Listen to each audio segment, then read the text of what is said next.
Hi, I am Barbra Dillon, Editor-in-Chief of Fanbase Press.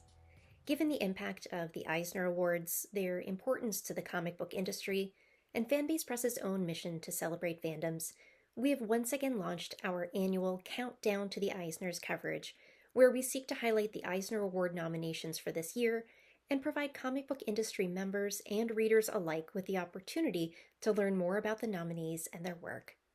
This year, we're releasing 4 videos consisting of industry professionals discussing why the Eisner Awards are personally impactful, which nominee or nominees are the most interesting to them, why the average comic book reader should take notice, and how the Eisners might evolve to match our changing industry. Thank you so much for watching.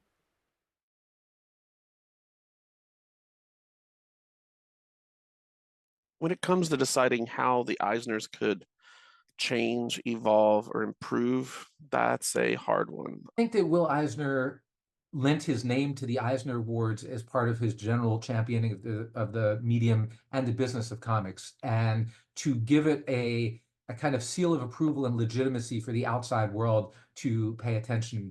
And so the Eisners have 2 different roles. One is to recognize inside the industry the work and the people that have really made an impact this year, but then also to sort of cast that spotlight to the wider world. As a judge myself, 4 years now? As we 5 years now. It is a lot of work. It is 5 people reading thousands of comics, in print, digitally, and deciding it for 30 plus categories. But it begins with more funding. A lot of the people, pretty much everybody except for the management for the Eisners, do it all completely unpaid. And so if there's some way, I'm not saying people should be paid, but there's ways to do that for more funding, to have a more nuanced and more regimented award system that I think could benefit everybody. One recommendation that I would have to the Eisner Awards to foster the growth in the community is just a little more transparency around the categories for the nominations every year, and also what qualifies. Right now, what we have is slightly vague, and it seems to sometimes be changing from year to year, which is totally okay if we all know what's going on. But because we don't, it can be a little frustrating at times.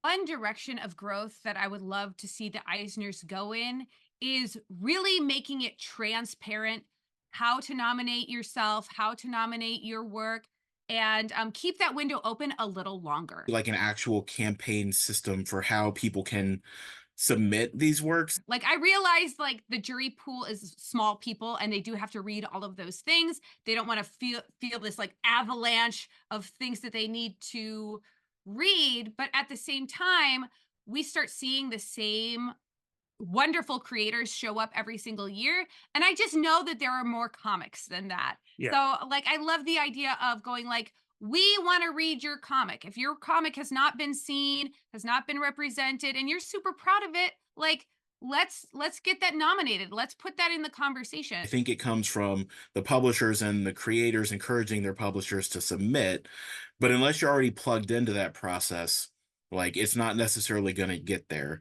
And I think that that is really limiting what we're seeing in terms of like those international categories, for example. We're only seeing major translations from major publishers, but how many other great works are out there that should be getting this attention that may just not be making it into the process? I think there are a lot of awards shows out there that make it extremely easy to nominate yourself or to have your readership nominate you. And I think that's what we need to focus on with the Eisners. It should be so simple to get your book in front of the jurors. And I think once that happens, we'll see a wider net cast. I think as long as the industry stays open to all the different changes that are continuing to happen in comics publishing, and just to keep up with all of that and be willing to be flexible and go with those changes that are happening as publishing changes. That to me is really important. The comic book industry continues to evolve in some mostly great ways, greater readership, broader diversity in the types of stories and the creators that are contributing. And as far as the Eisners, I think that it's difficult to grow that fast with it, but I think that they could evolve a little bit too. And maybe make more specialized categories the way there is for the Russ Manning Newcomer Award, where it's a separate judging description for that category. Maybe a committee that specializes in the nonfiction, a committee that specializes in all the adult books, a committee that specializes in the teen and the children's. You kind of get the point. What if there is a way to have specific judges for some categories, such as journalism, but also say for lettering, for design, that is a special category for a special set of judges for either one category or a set of categories that could give a more expert opinion to understand like what is being done. Being able to do that would give a lot more people an opportunity to be part of the process. So allowing a lot more expertise and diversity in viewpoints. And, you know, then we would have more of a spectrum of folks that have been involved that can now speak to what the process is really about, why things were chosen. My one recommendation for the Eisner Awards is to help foster the growth of the comics community and just help elevate things, is during the ceremony, which is a closed audience, but during the ceremony, acknowledge some of the challenges that the industry and the culture and the readership are facing. Right now, for instance, very specifically, we are dealing with an epidemic of book bans in the United States right now and beyond. And many of those titles that are being targeted are comics, graphic novels. More so than a lot of the other traditional books. They're being targeted for very specific reasons, and they're being targeted because of specific identities and content and authorship, and that is it's folks trying to erase other people from public spaces, and to have the Eisners acknowledge that as an organization, to bring it up, not leave it up to just the creators who are nominated and maybe during an award speech, but to actually have the organization bring it up and stand shoulder to shoulder with some of these creators who are being nominated and are also being targeted and banned, and some of the titles that are being targeted and banned. I think in terms of suggestions or hopes that I have for the Eisners is always just a continual attention to thinking about how we're celebrating marginalized creators outside of designated history months. Comics are becoming increasingly more inclusive and diverse, a space where more and varied people get to see themselves reflected on the page. And I love that. I would also love to see that the Eisner Awards selection process do the same. We can add categories, which are really important in terms of putting spotlights on areas that are unheard and unseen, in the way that, for instance, the hashtag #OscarSoWhite kind of started to do for the Oscars. By having recognition of marginalized creators on lists like the Eisners, it helps to ensure that we're really kind of attending to more of an equity model as opposed to a kind of limited inclusivity or sort of signaling at diversity model without really doing anything tangible. But I'll be honest, I think what we really need to work hard on is we've done really well for the Eisner judges being representative across these different areas like industry, retailers, education spaces, so higher education, librarians, and of course, creatives themselves.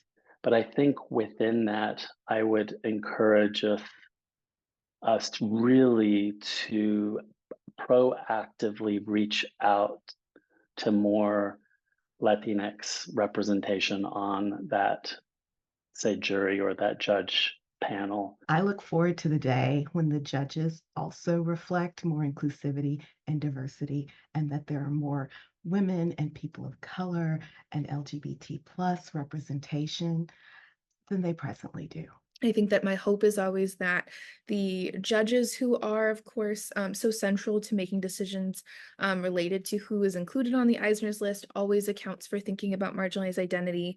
My hope is always that sort of the judges for the Eisner's more broadly are also kind of thinking about how these lists can function as opportunities to be those conversation starters for advocating for marginalized creators to be invited to panels that don't necessarily always exclusively have to do with topics related to identity. What I would like to do is if I'm fortunate enough to hit upon the right combination of characteristics and something that satisfies both me and a broader readership, is to bring sort of the queer and the indie sensibility to a broader audience. And I think that that's something that the audience is out there. We just have to find it. I think Eisners needs more recognition, and I think Eisners needs more visibility. I do find that my average customer has no idea what Eisners are. Promoting who the winners are and promoting who the nominees are very widely, like having that stamp or seal or something that you can put up at retail to draw attention to those things, so that somebody coming into the shop, the same way that the Newbery Award or something like that, is the seal of approval for kids' books, have something that says this is really worth your attention. We need to be doing that. I mean, I try to do my own part. We just did a whole video where we included our friends and everybody we know that are creators that are working with us that were nominated for an Eisner. We want to lift them to the general public a little bit. That this can really be a launch pad for smaller creators, particularly those who are, doing work in kind of a smaller handmade capacity. Because while I think it's important to certainly recognize and acknowledge the contributions of creators who are contributing to comics in kind of these more large scale or highly visible capacities, I do also think that the Eisners have the unique ability to be able to create a kind of platform for smaller creators who perhaps, for reasons related to class, let's say, they have a sort of smaller audience or window for how their work is currently being seen. I thought about this question a lot. I think the Eisners do a great job within the comics industry, but really it's getting buy-in from people outside of that world. So how do you engage with the general public who may still, and I can't believe in 2024 people are still saying comics aren't real reading, those same old tropes. I think the Eisners could do a better job of reaching out into the mainstream to get people who aren't already aware of the joy and the importance of comics for reading. I would love to see more comic book fans actually attend the Eisners. Like Brad and I, we've been going to San Diego Comic-Con for like 12 years. Yeah, a long time. Yeah. And we went to the Eisners for the very first time last year.